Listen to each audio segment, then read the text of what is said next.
दुसऱ्या दिवशी सकाळी ऑफिसमध्ये सर्व काही नेहमीसारखं दिसत होतं, पण आरव आणि ईशाच्या मनात मात्र कालच्या प्रसंगाचं वादळ अजूनही सुरू होतं. ईशा आपल्या टेबलावर शांतपणे काम करत होती. तिच्या नजरा वारंवार आरवकडे जात होत्या, पण दोघांपैकी कोणीही एकमेकांशी बोलत नव्हतं. इतक्यात कंपनीचे मालक विजय देशमुख यांनी सर्व कर्मचाऱ्यांना कॉन्फरन्स हॉलमध्ये बोलावलं. सगळेजण आत आले.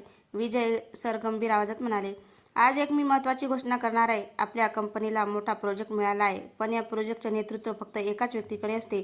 सगळ्यांच्या नजरा आरवकडे वळल्या. विजय सर हसले. या प्रोजेक्टचा प्रमुख असेल आरव. क्षणात संपूर्ण हॉल टाळ्यांच्या आवाजाने दुमदुमून गेला. पण ईशाने टाळ्या वाजवल्या नाहीत. तिच्या डोळ्यात आनंद नव्हता, तर काळजी होती. कारण तिला माहीत होतं, हा प्रोजेक्ट जितका मोठा आहे तितकाच मोठं संकट त्याच्या मागे लपलेलं आहे. मीटिंग संपल्यावर ईशा धावत आरवजवळ आली. आरव, मला तुझ्याशी खूप महत्त्वाचे बोलायचे आहे. आरव तिच्याकडे पाहत म्हणाला, काय झालं? ईशा आजूबाजूला पाहू लागली. कोणी एकत्र नाही ना याची खात्री करून ती हळू आवाजात म्हणाली, हा प्रोजेक्ट स्वीकारू नकोस. आरव आश्चर्यचकित झाला. का? ईशाच्या डोळ्यात पाणी आलं. कारण याआधी हा प्रोजेक्ट ज्याच्याकडे होता ते तिघेही अचानक कंपनी सोडून गेले, पण त्यांनी स्वतःहून नोकरी सोडली नव्हती. मग? ईशा थरथरत्या आवाजात म्हणाली, त्यांना सोडायला भाग पाडलं गेलं होतं. आरवच्या चेहऱ्यावरचं हसू नाहीसं झालं. हे तुला कसं माहिती? ईशाने आपल्या पर्समधून एक जुनी फाईल बाहेर काढली. ही फाईल मला स्टोअररूममध्ये सापडली. यात त्या तिघांनी लिहिलेल्या तक्रारी आहेत. आरवने फाईल उघडली आणि पहिल्याच पानावर लिहिलेलं वाक्य वाचून तो हादरला. या कंपनीत दिसतं तितकं काहीच खरं नाही. आरव काही क्षण त्या वाक्याकडे फक्त पाहत राहिला. या कंपनीत दिसतं तितकं काहीच खरं नाही हे शब्द त्यांच्या मनात घुमू लागले. आरवने घाईघाईने फाईलची पुढची पान उलटली. प्रत्येक पानावर काहीतरी धक्कादायक माहिती होती. त्या तिघांनी लिहिलं होतं की कंपनीमध्ये काही मोठे गैरव्यवहार सुरू आहेत आणि सत्य बाहेर आणण्याचा प्रयत्न करणाऱ्या प्रत्येकाला शांत केलं जात आहे. आरवने ईशाकडे पाहिलं. ईशा, ही फाईल तू कोणाला दाखवली आहेस का? ईशाने मान हलवली. नाही आरव, मला भीती वाटली म्हणून सर्वात आधी तुला सांगितलं. आरव गंभीर झाला. पण ही फाईल आपल्यापर्यंत आली कशी आणि स्टोअररूममध्ये ती कोणी ठेवली? दोघेही विचारात पडले. तेवढ्यात अचानक त्यांच्या मागून आवाज आला. कदाचित ही फाईल तुम्हाला मिळावी अशी कोणाची तरी इच्छा होती. दोघांनी मागे वळून पाहिलं. समोर कंपनीतील जुना कर्मचारी देशपांडे सर उभे होते. आरव आश्चर्याने म्हणाला, देशपांडे सर तुम्ही? देशपांडे सर हळू आवाजात म्हणाले, आरव, तुला या प्रोजेक्टची जबाबदारी मिळाली आहे ना, मग तुला सत्य माहिती असणं गरजेचं आहे. ईशा घाबरून म्हणाली, सर तुम्हाला याबद्दल आधीपासून माहिती होती? देशपांडे सरांनी आजूबाजूला पाहिलं आणि म्हणाले, हो, पण इतकी वर्ष मी शांत होतो कारण सत्य बोलणाऱ्यांना इथे टिकू दिलं जात नाही. आरवच्या मनात अनेक प्रश्न निर्माण झाले. मग हे सगळ्यामागे कोण आहे? देशपांडे सर काही बोलणार इतक्यात कॉरिडॉरमध्ये कोणाची तरी पावले ऐकू आली. तिघेही शांत झाले. समोर विजय देशमुख सर उभे होते. त्यांच्या चेहऱ्यावर नेहमीचं हास्य नव्हतं. ते गंभीर आवाजात म्हणाले, मला वाटतं आता ही फाईल माझ्याकडे परत यायला हवी. आरव आणि ईशा एकमेकांकडे पाहू लागले, कारण आता त्यांना समजलं होतं, या प्रोजेक्टच्या मागं फक्त कंपनीचं भविष्य नाही तर एक मोठा गुपित दडलेला आहे. पुढे काय होईल? आरव विजय देशमुखावर विश्वास ठेवेल का, की या फाईलमधून कंपनीचं काळं सत्य बाहेर येईल? विजय देशमुख सरांच्या हातात ती फाईल पाहून आरव काही क्षण शांत राहिला. विजय सर पुढे येत म्हणाले, आरव, ही फाईल तुला कुठून मिळाली? आरवने विजय सरांच्या डोळ्यात पाहिलं. सर, ही फाईल मला ईशाने दिली, पण मला जाणून घ्यायचं आहे की या फाईलमध्ये लिहिलेलं सत्य आहे का? विजय सर काही वेळ काहीच बोलले नाही. त्यांच्या चेहऱ्यावरचा आत्मविश्वास कमी झाला होता. ईशा हळू आवाजात म्हणाली, सर, जर सगळं चुकीचं असेल तर तुम्ही आम्हाला खरं काय आहे ते सांगा. विजय सरांनी एक दीर्घ श्वास घेतला. काही गोष्टी अशा असतात ज्या सांगायला सोप्या नसतात. आरव पुढे येत म्हणाला, पण सत्य लपवणं त्याहून धोकादायक असतं सर. विजय सर आरवकडे पाहत राहिले. काही क्षणांनी ते म्हणाले, ठीक आहे, तुम्हाला सत्य जाणून घ्यायचं आहे ना, मग आज संध्याकाळी माझ्या जुन्या ऑफिसमध्ये या. ईशा आश्चर्याने म्हणाली, जुन्या ऑफिसमध्ये? विजय सरांनी मान हलवली. हो, कारण या कंपनीच्या सुरुवातीचं एक रहस्य तिथेच लपलेलं आहे. इतकं बोलून विजय सर तिथून निघून गेले. आरव आणि ईशा एकमेकांकडे पाहू लागले. ईशा म्हणाली, आरव, मला काहीतरी चुकीचं घडतंय असं वाटतंय. आरवने तिचा धीर वाढवत म्हटलं, घाबरू नकोस ईशा, आता आपण सत्य शोधल्याशिवाय थांबणार नाही. संध्याकाळ झाली. आरव आणि ईशा विजय सरांच्या जुन्या ऑफिसमध्ये पोहोचले. दार उघडताच आत धुळीने भरलेली खोली दिसली. भिंतीवर जुन्या कंपनीचा फोटो लावलेला होता, पण त्या फोटोमध्ये एक चेहरा पाहून आरव हादरला. तो चेहरा त्याला ओळखीचा वाटत होता. ईशाने विचारलं, आरव, काय झालं? आरव हळू आवाजात म्हणाला, ईशा, हा माझ्या भूतकाळाशी जोडलेला आहे. दोघांच्या चेहऱ्यावर आश्चर्य पसरलं आणि तेवढ्यात खोलीच्या कपाटातून एक जुना लिफाफा खाली पडला. त्यावर लिहिलं होतं, आरवसाठी सत्य जाणून घेण्याची वेळ आली आहे. आरवच्या हातात तो लिफाफा थरथरू लागला. पुढे काय असेल त्या लिफाफ्यात? आरवच्या भूतकाळ आणि कंपनीचं रहस्य याचा काय संबंध आहे? आरवने थरथरत्या हाताने तो जुना लिफाफा उघडला. आज एक जुने पत्र होतं. पत्रावर तारीख होती 15 वर्षापूर्वीची. आरवने पत्र वाचायला सुरुवात केली. आरव, जर हे पत्र तुझ्या हातात आलं असेल तर याचा अर्थ सत्य तुझ्यापर्यंत पोहोचलं आहे. या कंपनीमध्ये जे काही घडलं त्यामागे एक मोठं कारण आहे. काही लोकांनी माझ्यावर विश्वासघात केला पण मी हार मानली नाही. आरवच्या चेहऱ्यावर आश्चर्य दिसत होतं. ईशा म्हणाली, आरव, हे पत्र कोणाचं आहे? आरवने पत्राच्या शेवटी पाहिलं आणि त्यांच्या डोळ्यात पाणी आलं. ईशा, हे पत्र माझ्याच बाबाचं आहे. ईशा स्तब्ध झाली. तुझे बाबा? पण त्यांचा या कंपनीशी काय संबंध? आरव काही बोलू शकला नाही. त्याला आठवणी येऊ लागल्या. लहानपणी अचानक त्याच्या वडिलांनी घर सोडलं होतं. सगळ्यांना वाटलं होतं की ते कुठेतरी निघून गेले, पण आज पहिल्यांदाच त्याला वाटलं त्या मागे काहीतरी मोठं रहस्य आहे. तेवढ्यात मागून आवाज आला. आरव. दोघांनी मागे वळून पाहिलं. विजय देशमुख सर तिथे उभे होते. आरव रागाने म्हणाला, सर, तुम्हाला माझ्याबद्दल माहिती होती का? विजय सरांच्या डोळ्यात पश्चाताप दिसत होता. ते हळू आवाजात म्हणाले, हो आरव, मला माहिती होतं. आरव चकित झाला. मग तुम्ही इतकी वर्षे मला काहीच का सांगितलं नाही? विजय सर शांतपणे म्हणाले, कारण तुझ्या बाबांना वाचवण्यासाठी मला ते रहस्य लपवावं लागलं. ईशा आश्चर्याने म्हणाली, वाचवण्यासाठी? पण त्यांना नेमकं झालं तरी काय होतं? विजय सरांनी जुन्या कपाटातून अजून एक फाईल काढली. ही फाईल उघडली तर तुला कळेल की तुझ्या बाबांच्या आयुष्याचा आणि या कंपनीच्या भविष्याचा संबंध काय आहे. आरवने फाईल हातात घेतली, पण फाईल उघडण्याआधीच बाहेरून जोरात आवाज आला. कोणीतरी जुन्या ऑफिसचं दार लॉक केलं होतं. ईशा घाबरून म्हणाली, आपल्याला इथे बंद केलंय. आरवने दाराकडे पाहिलं. आता त्याला खात्री झाली होती, सत्य समोर येऊ नये म्हणून कोणीतरी अजूनही प्रयत्न करत होतं. पुढे काय होईल? आरव आणि ईशा त्या खोलीतून बाहेर पडतील का? आणि आरवच्या बाबांच्या भूतकाळाचं खरं रहस्य काय आहे? जुन्या ऑफिसमध्ये अंधार पसरला होता. आरवने मोबाईलची लाईट सुरू केली आणि दाराजवळ गेला. त्याने जोरात दार ढकलून दार बाहेरून बंद होतं. ईशा काळजीने म्हणाली, आरव, आपल्याला इथे मुद्दाम अडकवलं गेलं आहे. आरवने आजूबाजूला पाहिले. हो ईशा, आणि हे करणारी व्यक्ती आपल्याला ही फाईल मिळू द्यायची नव्हती. विजय देशमुख सर शांत उभे होते. आरव त्यांच्याकडे वळून म्हणाला, सर, आता तरी मला सगळं खरं सांगा. माझ्या बाबांसोबत नेमकं काय घडलं? विजय सर काही क्षण गप्प राहिले. मग त्यांनी हळू आवाजात सांगायला सुरुवात केली, तुझे बाबा या कंपनीचे फक्त कर्मचारी नव्हते आरव, ते या कंपनीच्या सुरुवातीच्या काळातील एक महत्त्वाचे व्यक्ती होते. आरव आश्चर्याने म्हणाले, म्हणजे? विजय सर म्हणाले, 15 वर्षापूर्वी कंपनीमध्ये एक मोठा गैरव्यवहार झाला होता. तुझ्या बाबांना त्याचा पुरावा मिळाला होता. ते सत्य बाहेर आणणार होते. ईशा लक्ष देऊन ऐकत होती. मग त्यांनी सत्य का सांगितलं नाही? तिने विचारले. विजय सरांच्या डोळ्यात दुःख दिसलं, कारण त्यांना धमक्या मिळू लागल्या होत्या आणि त्यांना तुझी काळजी होती. आरवच्या डोळ्यात अश्रू आले. म्हणजे बाबा माझ्यापासून दूर गेले कारण मला वाचवण्यासाठी? विजय सरांनी मान खाली घातली. हो आरव. तेवढ्यात फाईलमधून एक जुना फोटो खाली पडला. आरवने तो उचलला. त्या फोटोमध्ये त्याचे बाबा, विजय सर आणि अजून एक व्यक्ती उभे होते. पण त्या तिसऱ्या व्यक्तीला पाहून आरव हादरला, कारण तो चेहरा आजही कंपनीमध्ये होता आणि तो व्यक्ती म्हणजे कंपनीचा सर्वात विश्वासू समजला जाणारा अधिकारी. ईशा घाबरून म्हणाली, आरव, म्हणजे इतकी वर्ष आपल्या जवळच कोणीतरी हे सगळं लपवत होतं? आरवने फोटो घट्ट पकडला. आता सत्य काही असो, पण यावेळी मी मागे हटणार नाही. तेवढ्यात जुन्या ऑफिसच्या बाहेरून एक आवाज आला, आरव, तुला हे सगळं जाणून घेण्याची गरज नव्हती. दाराच्या पलीकडे उभ्या असलेल्या त्या व्यक्तीचा आवाज ऐकून तिघेही थपकले. पुढे काय होईल? दाराबाहेर कोण उभा आहे? आरवच्या बाबांच्या रहस्यमागचा खरा चेहरा समोर येणार का? ते पाहूया पुढे. आरवच्या हातात तो मॅसेज पाहून ईशाच्या चेहऱ्यावर भीती दिसू लागली. आरव, हे खूप गंभीर आहे. आपण पोलिसांची मदत घ्यायला हवी. आरव काही क्षण शांत राहिला. मग तो म्हणाला, ईशा, हो, पण आधी या पेनड्राईव्हमध्ये काय आहे ते जाणून घ्यायला हवं, कारण माझ्या बाबांनी जे सत्य लपवलं होतं तेच या सगळ्यांचं उत्तर असू शकतं. विजय देशमुख सरांनी आजूबाजूला पाहिलं. आपण इथून निघायला हवं, कारण ज्याला ही फाईल हवी होती तो अजूनही आपल्या जवळच आहे. तिघेही जुन्या ऑफिसमधून बाहेर पडले. रात्री उशिरा आरव आपल्या घरी आला. त्याने लॅपटॉप सुरू केला आणि पेनड्राईव्ह जोडली. स्क्रीनवर एकच फोल्डर दिसत होतं, 15 वर्षापूर्वीचं सत्य. आरवने तो फोल्डर उघडला. त्यात काही कागदपत्र, फोटो आणि एक व्हिडिओ होता. त्याने व्हिडिओ सुरू केला. स्क्रीनवर त्याच्या बाबांचा चेहरा दिसला. आरवच्या डोळ्यात पाणी आलं. त्यांचे बाबा म्हणत होते, जर हा व्हिडिओ माझ्या मुलापर्यंत पोहोचला असेल तर समज की सत्य लपवण्याचा प्रयत्न झाला आहे. आरव श्वास रोखून ऐकत होता. व्हिडिओमध्ये पुढे त्याचे बाबा म्हणाले, या कंपनीमध्ये एक अशी व्यक्ती आहे जिच्यावर सगळे विश्वास ठेवतात, पण तिच्यामुळे अनेकाचं आयुष्य उद्ध्वस्त झालं आहे. तेवढ्यात व्हिडिओ थांबला. आरव घाबरून स्क्रीनकडे पाहू लागला. नाही, पुढचं काय आहे? त्यांनी पुन्हा व्हिडिओ सुरू करण्याचा प्रयत्न केला, पण फाईलवर पासवर्ड मागितला गेला. स्क्रीनवर लिहिलं होतं, खरं नाव टाका. आरव विचारात पडला. खरं नाव? पण कोणाचं? तेवढ्यात ईशाचा फोन आला. आरव, मला काहीतरी महत्त्वाचं कळालं आहे. आरवने विचारलं. काय? ईशाचा आवाज थरथरत होता. ज्या व्यक्तीवर आपल्याला संशय आहे ती व्यक्ती आज ऑफिसमधून अचानक गायब झाली आहे.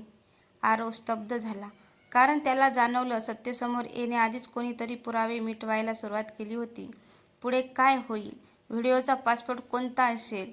आणि गायब झालेली व्यक्ती खरंच दोषी आहे का? आरव लॅपटॉपसमोर बसून त्या पासपोर्टकडे पाहत होता. खरं नाव टाका, हे शब्द त्याच्या मनात सतत घुमत होते.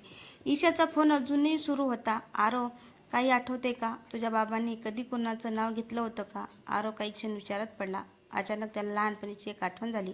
त्याचे बाबा नेहमी एक वाक्य म्हणायचे, जगात चेहरा नाही तर माणसाची ओळख त्यांच्या कर्माने होते. आरवने हळू आवाजात म्हटलं, ईशा, मला वाटतं पासपोर्ट एखाद्या व्यक्तीचं नाव नाही, मग कदाचित बाबांनी एखादा संकेत ठेवला असेल. आरवने काही शब्द टाईप केले.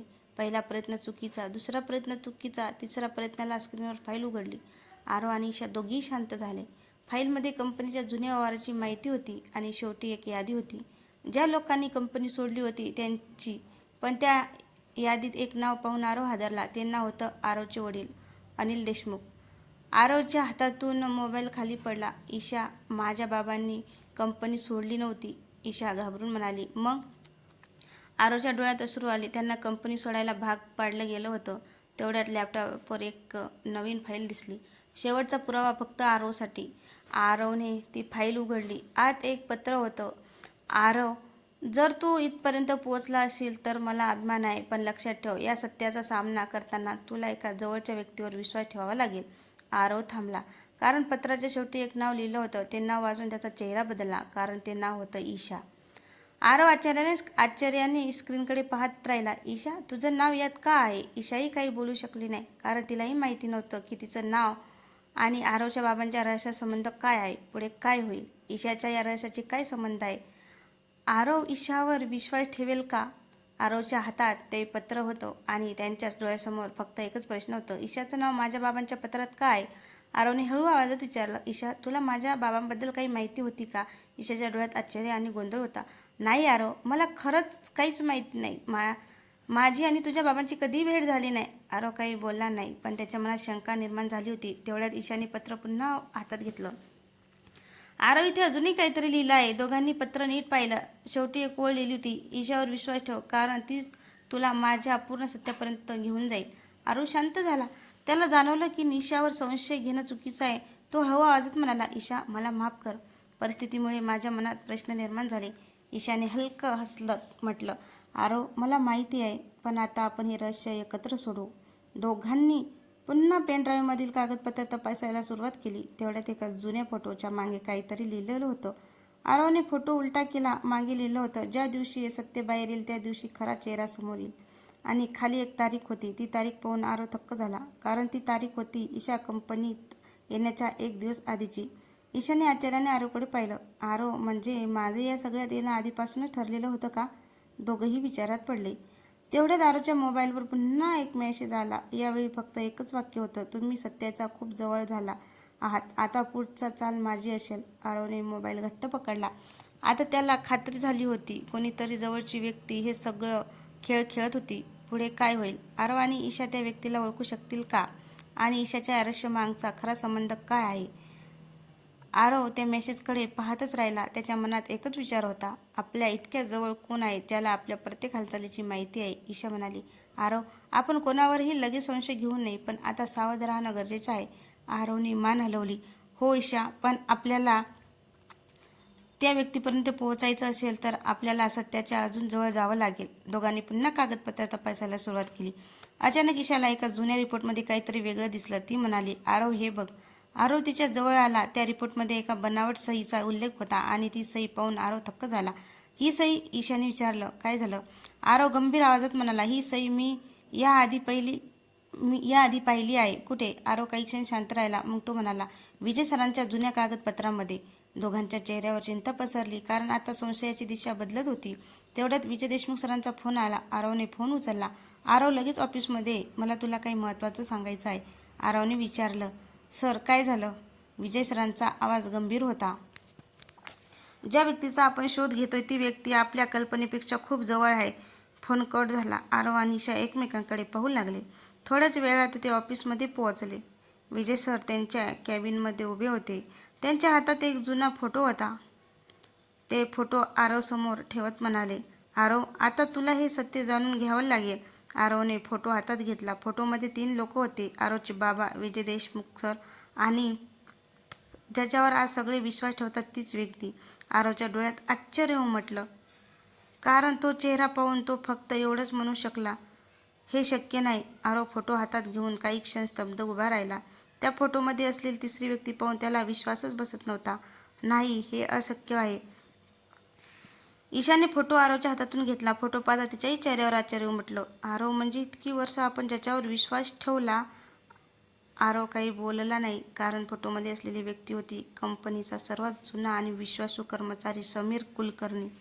विजय देशमुख सर गंभीर आवाजात म्हणाले, आरव, समीर वाईट माणूस आहे असं मी लगेच म्हणणार नाही, पण या सगळ्या घटनांमध्ये त्याचा काहीतरी संबंध नक्की आहे. आरव विचारात पडला, पण सर, समीर सरांनीच तर आपल्याला पुरावे दिले. विजय सर म्हणाले, कधी कधी सत्याचा मार्ग दाखवणारा माणूसच काही गोष्टी लपवत असतो.